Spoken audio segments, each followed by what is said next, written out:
Dates weekend. How you doing, Aiden? Good, how are you? I'm good. Unfortunately, there's no Amber. In fact, there's a very empty back seat, except for Aiden's backpack and his Tim Hortons snack. Any ever important snow brush? Oh, the snow brush, yes. Much We're in required. Canada, and it's cold, and it's snowing. And I think where we're going is slightly north of Toronto, which means there's always a risk of snow, right? Yeah. All right, so it's Moving Attack. It's been a while since we've done one of these. And usually our fan up in Japan, Malcolm Rush, has a stack of questions for us. Unfortunately, we also have a stack of other questions. About 20-odd questions came in from various other viewers of the show. So thank you guys very much for your questions. Yes, thank you.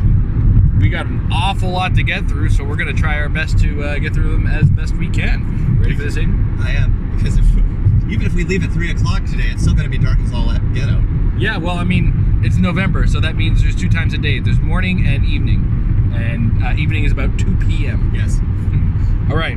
Now, some of these are a little dated, but that's okay. Specifically this one. In honor of Worlds host city, what if Elvis had his own HeroClix? Would it be an attack figure or a support piece? I think... Okay. There's 2 ways to approach this. There's so many ways to approach this. I'm going to say he would be a support piece, just because that's kind of how a musical character in most games would end up being. You know, his music helps make everybody a little happier, better, or whatever. Though I don't think it would be Perplex. I think Prob would be his kind of source of thing, because he's not confusing. He's the king.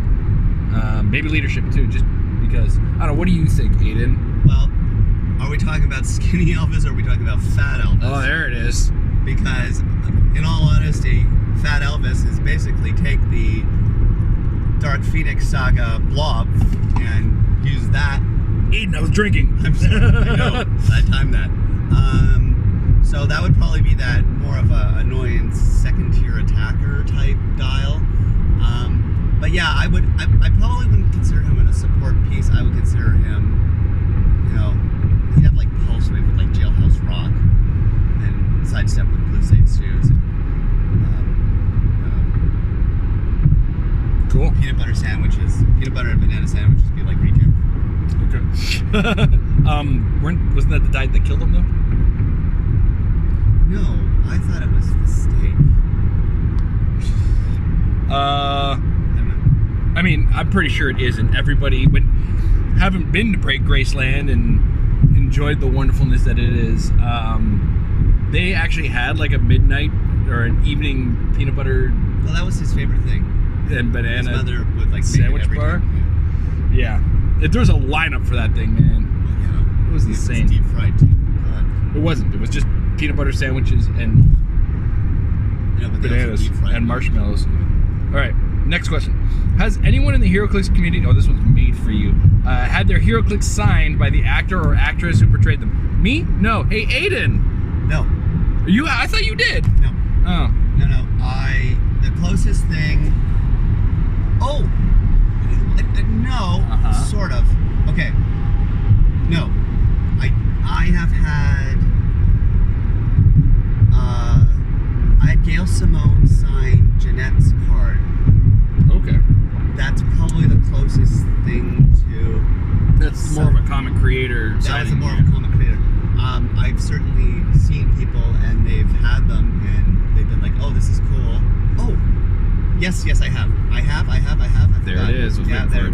I had Stephen Amell and David Ramsey sign the Arrow combo pack from the Con exclusive pack, and it's sitting in my room under a plastic case. But who signed the motorcycle?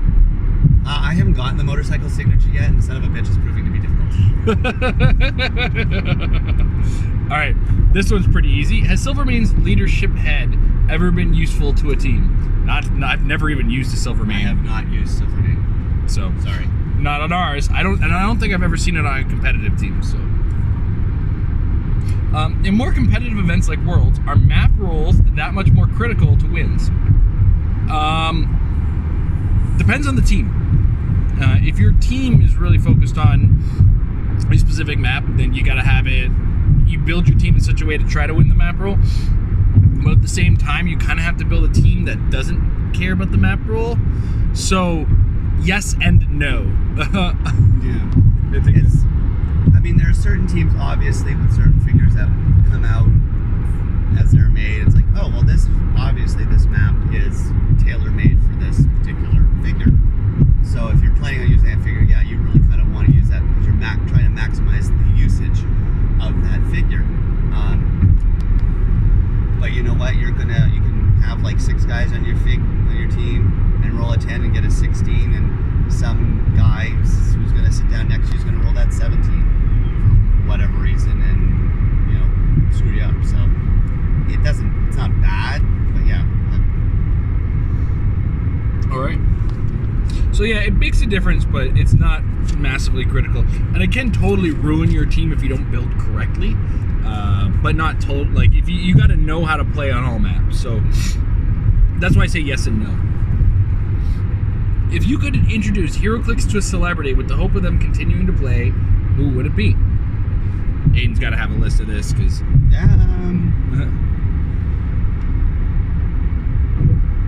Oh God. But you can only pick one, Aiden. I know. No, it's kind of one of those things because I know that there's a bunch of them that are out there that actually do play the game. Yeah.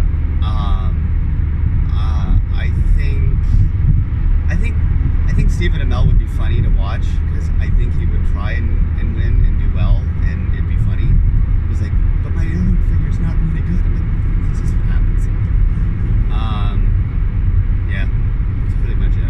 Okay. I don't really. I can't really think of anybody else, really, to be honest. I'm trying to think of people who generally play nerdy or not nerd. You know what? Joe Pangliato would be interesting. Yeah. Because he plays D&D. It's not a far stretch to go from HeroClix to D&D. And he made fun of MJF on Twitter, so that was fun. That wrestling deep cuts for you guys. Actually, no. I want MJF to start playing HeroClix so I can talk shit to him. I want Ric Flair to do it just because every time he rolls double sixes, he goes woo. Dude, every time I move a Ric Flair moves over here. Woo! You were playing him last on Sunday, and your daughter and I kept on doing it too. Anyway. All right.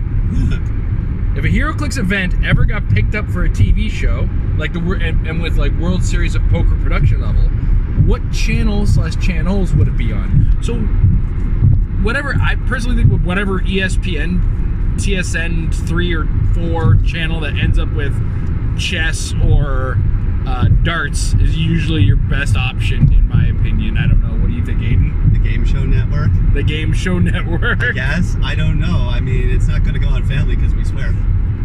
Like, a lot. Well, yeah, but we were talking World Series of Poker. You don't really hear the tables in that, per se, unless it's like a certain level of heads up. I mean, what's the internal commentary? I mean, you'd have to have, like, people doing commentary. So, yeah, probably, like, the Game Show Network. All right. Okay, this one is a weird one. If Marvel and DC ever decided to work on an Avengers vs. Justice League movie, approximately how long would the running time have to be to develop the characters?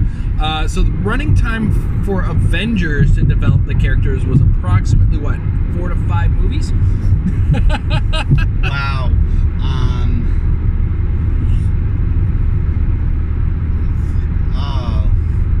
But you'd almost have to just come in with it and being like, look, guys, you know who the Avengers are, you know who the Justice League are, let's spend some more time developing the conflict and the characters. See, here's what I would do if in that situation. I would do a Lord of the Rings tackle. In the sense that I would suggest probably doing a 3-movie type deal that comes out yearly. Like they filmed it all at the same time, and then like every year or whatever it was, would come out with it, because then you could start with like movie 1 is like, okay, here's the Avengers side, and then movie 2 is the Justice League side, and then movie 3, you know, you kind of introduce everybody, you push it all into thing, and then it resolves. That's fair. I think it'd still be like a 3-hour movie ultimately, just in the one go, because I would think 5 to 6. 5 to 6. You give Warner Brothers and Marvel a little bit too much, or Warner Brothers and Disney a little too much credit on how long they'll get along for. I don't even think their their contract would last production of a film. No. That's why I said film it all at once and do like 3 of them. Okay, this is a good one. With the comic book movie universe is always in reboots. Which origin story are you sick of? Stop killing Batman's parents. We get it. What about you, Aiden?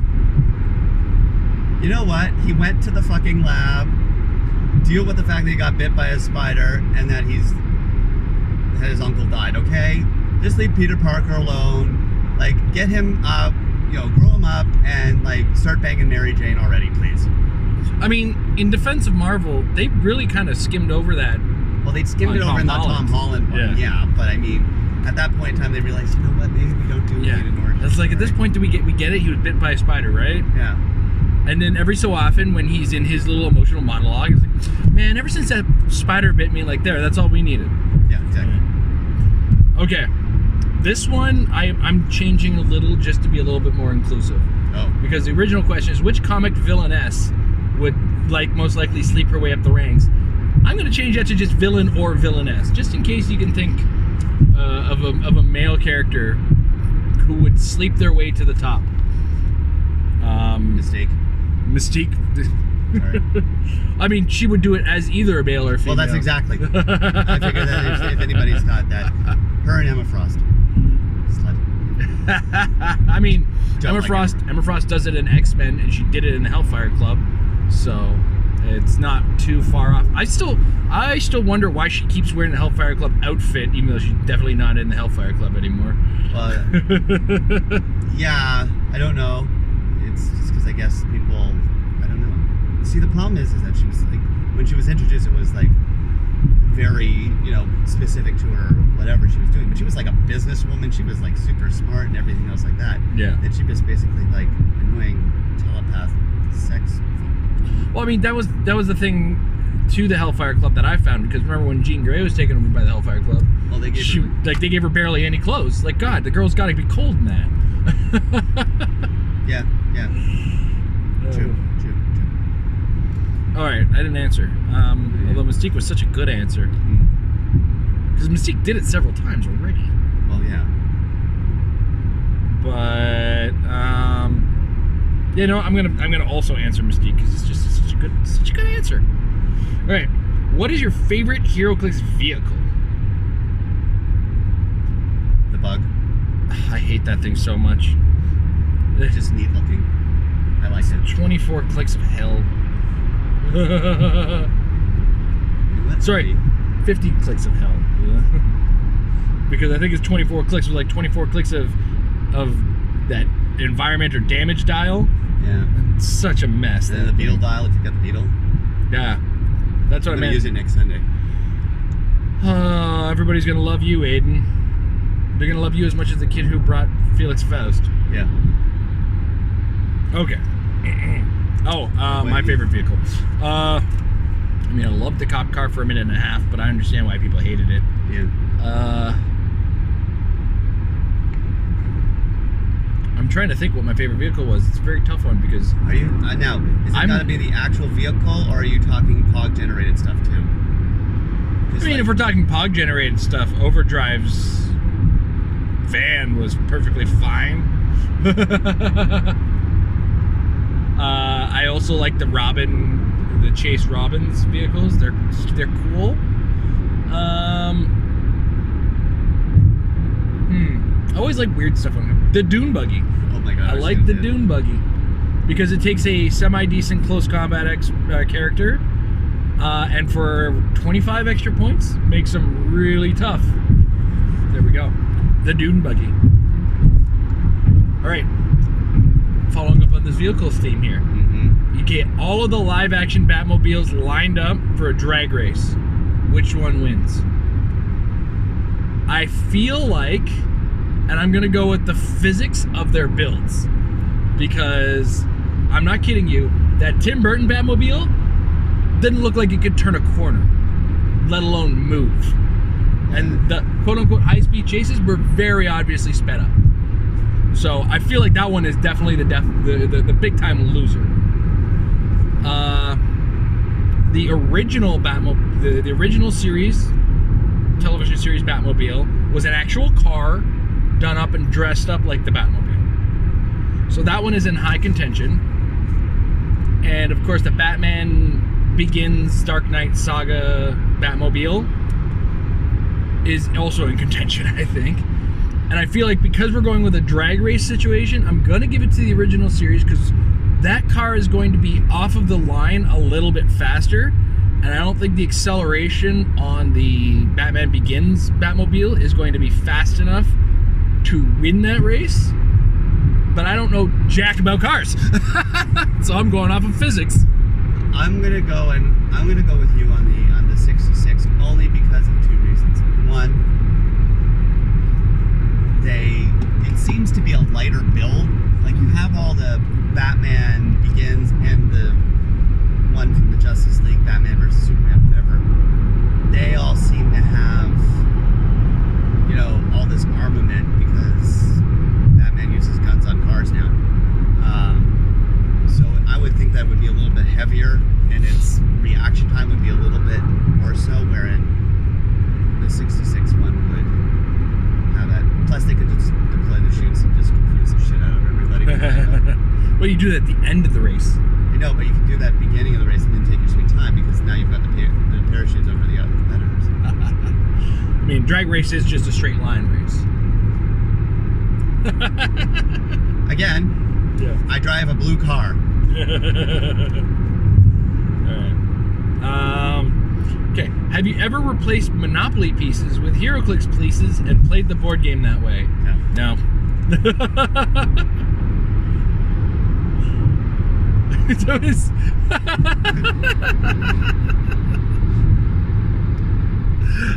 such a bad answer. It wasn't exactly a great question. No, sorry.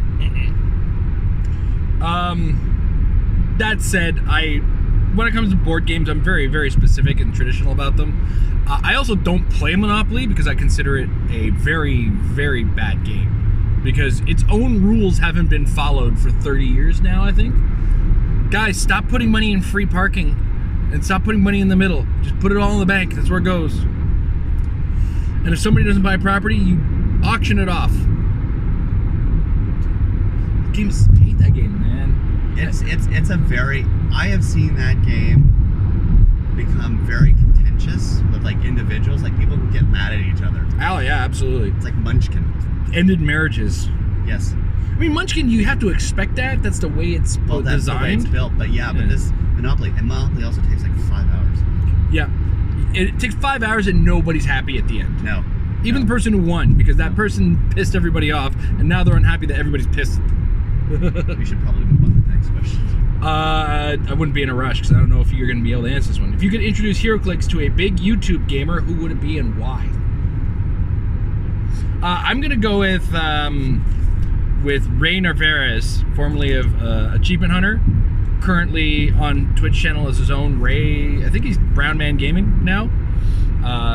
He's hilarious, and his one-liners alone would be enough to make a HeroClix game great. So I think he should find himself in the game of HeroClix personally. I don't know who any of those people are. I'm not a YouTube gamer person follower. So. Do you remember when we used to watch what's it called? $1 Million Bite? Okay. Most of those guys would be considered YouTube gamers too. Okay. That show happens to be not gaming focused. Oh, okay. Maybe one of those guys. All right, so Gavin? Sure. The British guy? Sure. So he goes with Gavin Free. Though he would make funny squeaking noises every time. Every time he critically missed or missed. Oi! All right, this one you might not get as well. Okay. Would you? And there was different wording used on this one. I had to clean it up for the show. Oh dear. Not that we haven't already sworn on this. Would you have sex with a Minecraft creeper? Do you know what a Minecraft creeper is? No. I hear they have explosive orgasms. Well, they're little green things that just blow up, and they actually make part of the world explode. So no, I'm not putting my penis in that. No. All right. Who the fuck came up with that? I don't know. These things are anonymous. Person be shameful of himself. I know. Are there any pieces in HeroClix that just don't work on a team as duplicates? Anything with a unique modifier tends to not work in duplicates. I don't know. Can you think of any? Like, I mean, obviously, barring uniques, title characters, primes, which obviously can't be used with each other as duplicates, going strictly to what can be used as a duplicate in HeroClix.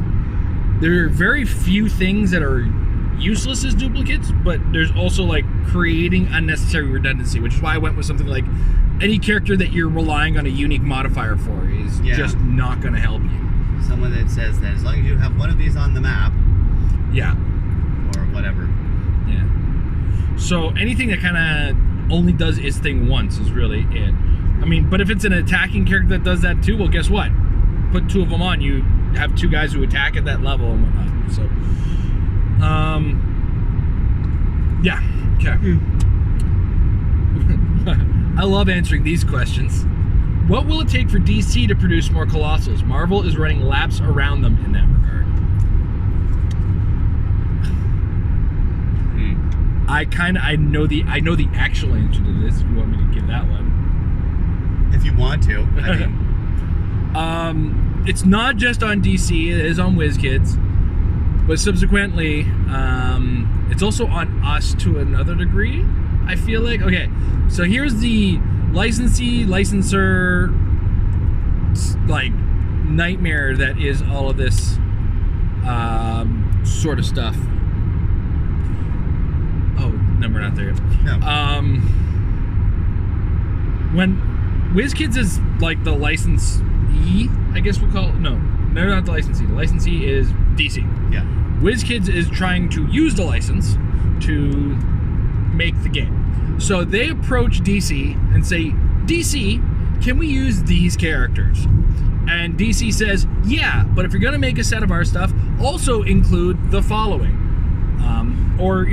And then WizKids is also stuck saying, okay, so we want to make a set based on that. And DC's like, great. Make sure, and this is very obvious and evident, make sure you throw Superman, Batman, and Wonder Woman in there. Yep. And DC's looking at them like, we wanted to make the Teen Titans and the Doom Patrol.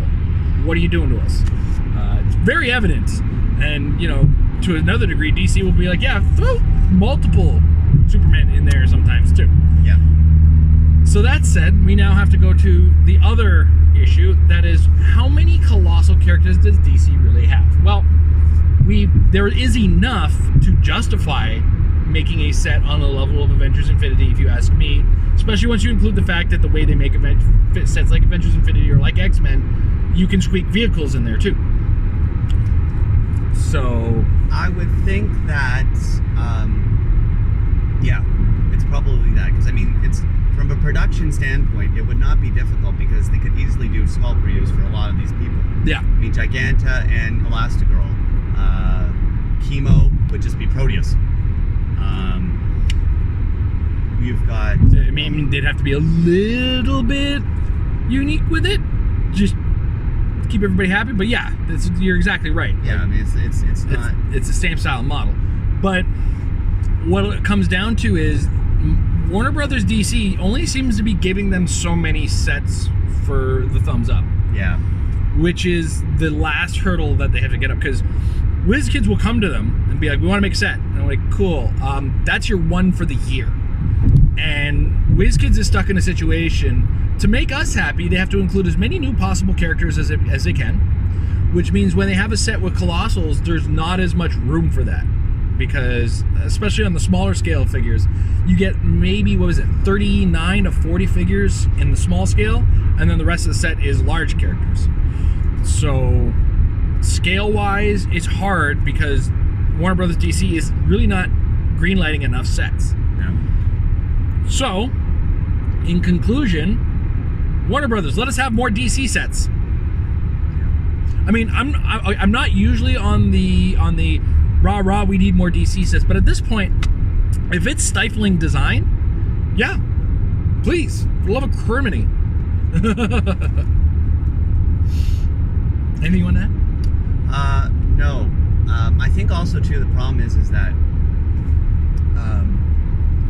wherein the Marvel cinematic, or not necessarily cinematic, but the Marvel universe, there seems to be more prevalence in terms of characters they can develop and they can draw off of, wherein the popularity is there, but as opposed to you can there's Spider-Man, there's X-Men, there's more permeation into culture, as opposed to DC, where really you're only looking at maybe 5 to 6 people, characters, and that's individual characters. And even then, it's like the supporting people. It's like, okay, we have to, you do a Superman set, okay, there's got to be a Lex Luthor, and there's got to be a Metallo, and there's got to be, because those are the things that people understand and know. I mean, you're not going to throw in somebody like, oh God, Atlas, or Dr. Poison, or Tweedledee and Tweedledum from Batman, or something like that, because my guess would be that Warner Brothers doesn't realize that there's those kinds of people who would want those, and they're gearing towards your standard. My guess would be that they're gearing. It's not a player standpoint; it's a marketing standpoint, and at the end of the day, is the little kid who's going to buy them, because that's who they want to sell shit to, gonna give a rat's ass about Tweedledee and Tweedledum, or Chemo, or Giganta, or somebody like that. All right, next up, were the Nova helmet or Dr. Fate's helmets a passing fad, or were they good competitive pieces? Nova, I think the Nova helmet was kind of in its own moment, but not really fantastic. And the Dr. Fate's helmet showed up at a time where other things showed up that were just better. Yeah. Like, they weren't bad. It's just like, it's that situation. It's like, so here's a baseball, and here is a golden baseball. Yeah. Basically. Bad analogy, but you get my point. I mean, if you take it on its own and look at it, it's like, oh, well, this is kind of neat. But if you look at it and then compare it to everything else that came out, yeah, no, it was kind of terrible. All right. This one seems to be directed more towards me. What Hero Clix tournament would Married with Clix channel like to support the sponsor the most? Sponsoring would require that we make a lot more money than we do. I'm not gonna, and this is not like, the thing is, we make some money. It keeps the channel afloat and keeps me interested in making the channel. I mean, that's all that the channel money really does. I'm not raking in fat stacks like some of the YouTubers out there. I'm not making PewDiePie money in any way, shape, or form. I am making micro pennies compared to a lot of HeroClix channel, or a lot of gaming channels. Now, that said, if we had this ability and money to say we're going to sponsor an event, probably Worlds. I mean, put my name on Worlds, or put the Married with Clix logo on Worlds. That would be cool. Oh, yeah, Brock Street, right? Yes. Sorry. It's okay. But yeah, so if there was an event to sponsor, it would probably be Worlds. But WizKid seems to be doing fine on that one. Yeah. So I don't think they need our name on it necessarily. But that said, what is a sponsorship in that sense? Is it sponsoring my time to do live streaming? Hard to say.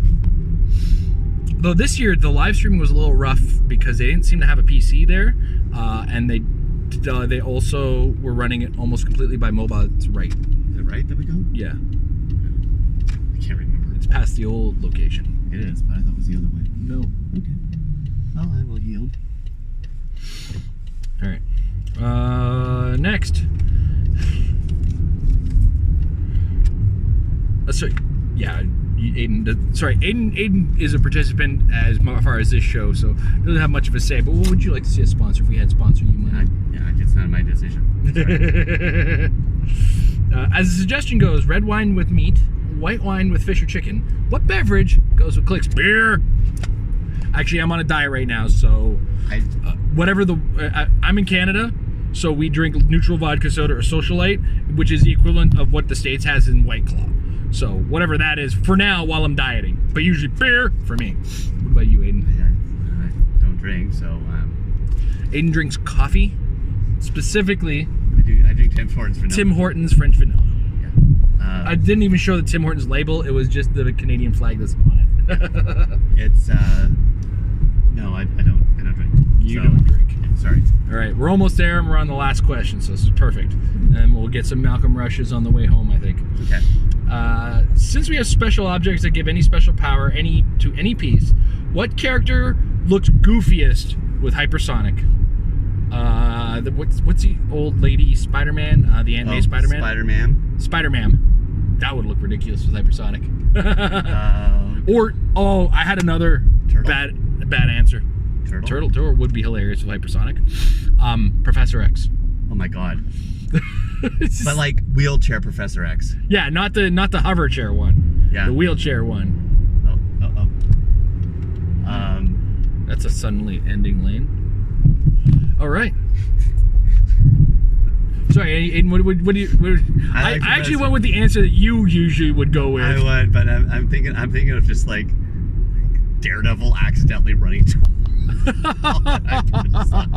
terrible. I am. I'm so terrible. You're only terrible because I broke that line. Yeah, I broached the line by saying Professor X, like, I just opened up Aiden's world. Yeah, basically. All right. Well, that does it for On the Way There. We're actually very close to the venue at this point, so we're going to shut her down. We're also in city streets. This is dangerous to do, distracting Aiden while he's got to be looking in more directions than on the highway. So, see you guys probably in a darker episode, depending on how we do at the tournament. Maybe it'll still be bright. That would be embarrassing, wouldn't it? That would be embarrassing. We All did right. that the last time, I think. Yeah, we did. All right, guys. Have a good one. Bye.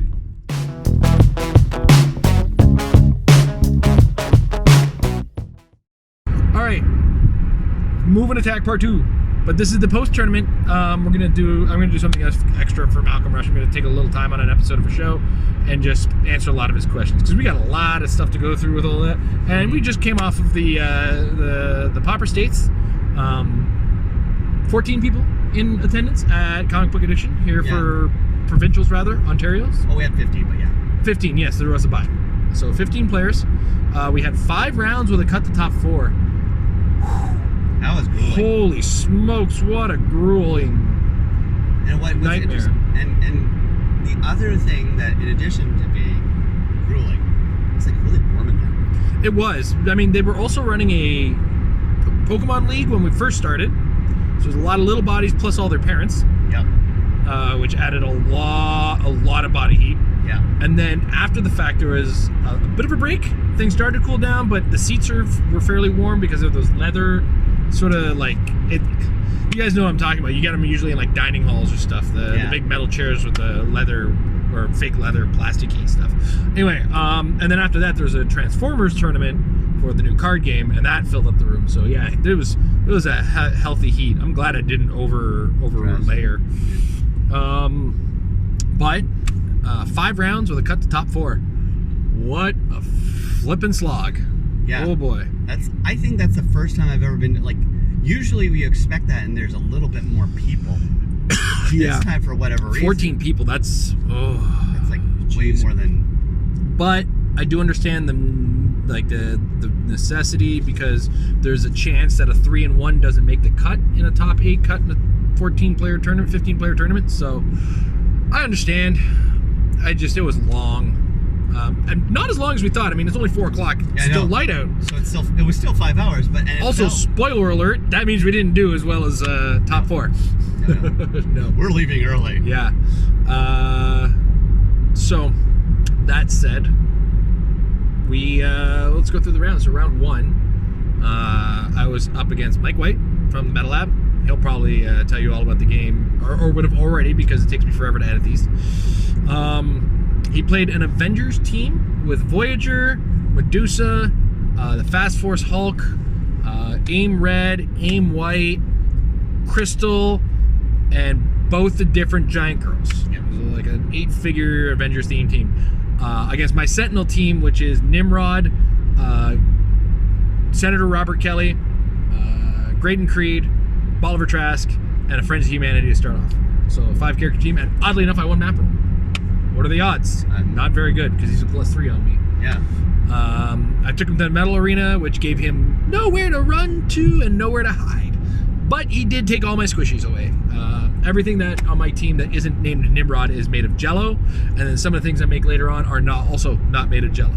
So as a result, I was able to eke out a win because he killed everything like that was light, but I made a couple key Nimrod rolls late in the game, and I missed all of my attacks with Nimrod, but boy did I hit Nimrod rolls. Yeah, so I came out with a win on the first round, and yeah. So how'd your first round go, Aiden? I faced David Crichton, nice guy from the Peterborough area. One of our patrons. Love you, David. He had a wrestling team with WWE figures. My team was Onslaught, Proteus, Undertaker, the Mudman, and Dr. Frankenstein. Can I just say how fun it is that you said 2 comic book characters and the Undertaker and Dr. Frankenstein? Yes. How great is this game? This is. It's like, hey, let's just bring everybody. It's very inclusive. And he had, he had the Ring. Yep. He had AJ Styles. Yep. He had Trish Stratus, I know Trish that. Stratus, yes. I peeked. Okay. Trish Stratus. Charlotte Flair, I think he had as well? No, he didn't have her. Oh my god. Finn Balor. Finn Balor, yep. And one more person who I can't remember. You sure it wasn't Charlotte Flair? I thought he was going for the AJ Styles Charlotte Flair. He didn't have that. He had Prez Rickard. He had Prez Rickard, and I want to say Eddie Guerrero? No. Done trying. Shawn Michaels. Shawn Michaels, the Heartbreak Kid. Probably. I think so. That's good. Anyway. He's just a sexy boy. Stop it. It's not your boy toy. Anyway. And may I point out that Shawn Michaels, if that was in fact included on his team, is the only wrestler that I actually knew, except for Trish Stratus, and that was only because she's been in, We know, Aiden. Anyway. Hey, how do you know somebody's not a wrestling fan? Don't worry, they'll tell you. It's true. It's not that I'm not a fan of wrestling, I don't pay attention to it. It's like I don't pay attention to cooking, it's I'm not a fan of food. Anyway, so I actually ended up winning that one. He didn't really end up, but he missed a couple of his. I'm on a desperate search for chapsticks. I'm so sorry, everybody. Yeah. I know I brought one with me. Anyway, it was fun. It was interesting because of the Ring. But yeah, that was that. And then round two. I was up. Round 2 fight. I was up against. Oh shoot! I'm having one of these moments. You know what? I was up against this complete and utter dickwad. Oh right. I feel like he looked like the guy that drove me here. You know what was really funny? I actually expected us to fight in the first round.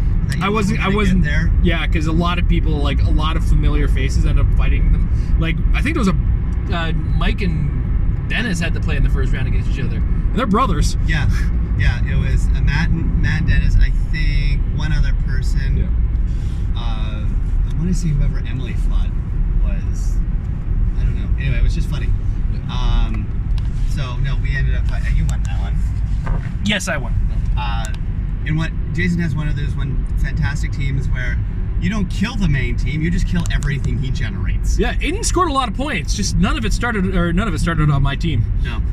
Against you, I think I made 8 different Sentinels, and was left with 5 still on the board. Yeah, I killed 4. I killed 4 Sentinels in Friend of Humanity. Yep. But you again couldn't. I don't think Nimrod did actually any of. I think you did one successful attack with Nimrod at the end. That's it. And that was like to finish off the Undertaker, because I missed all my attacks with Nimrod in our game. Yeah. In fact, the first 2 rounds, Nimrod hit 2 attacks the entire time. Everything else was him shrugging other people's stuff off. It was hilarious.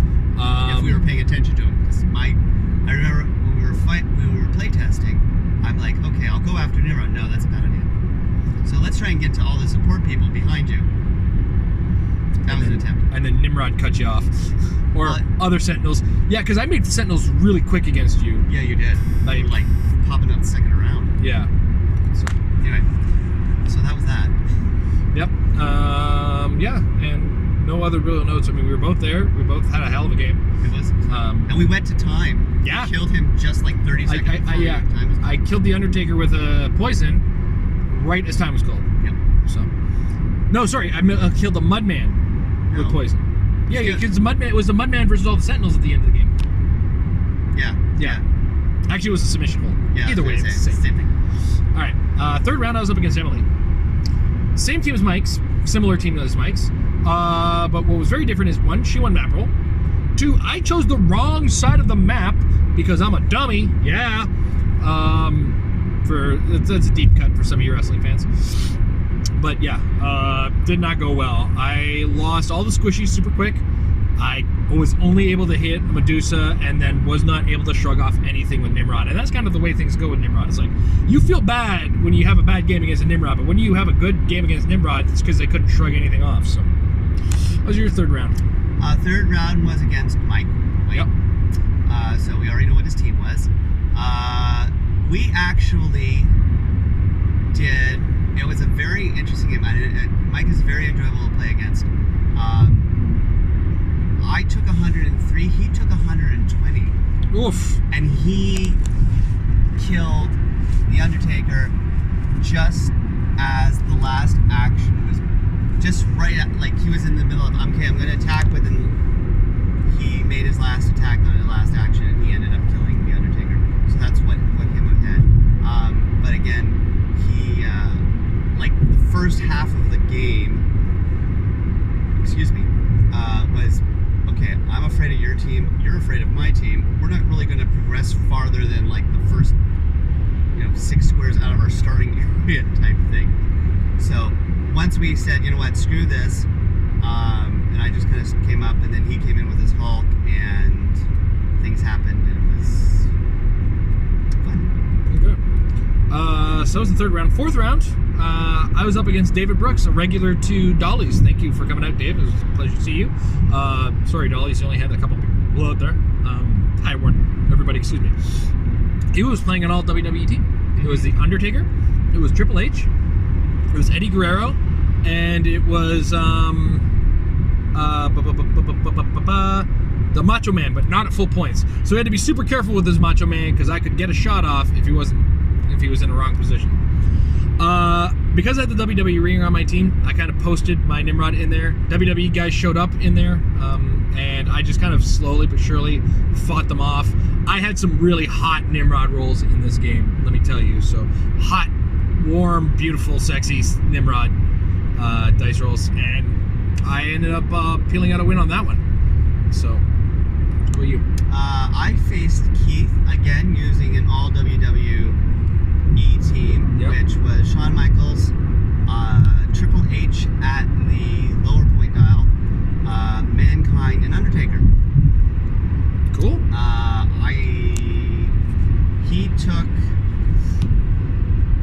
He ended up taking my team. Oh, wow. Mostly because I couldn't hit Word Beans, but I took Triple H, so I think I was like 45 points or whatever. So what you're saying is you took the game?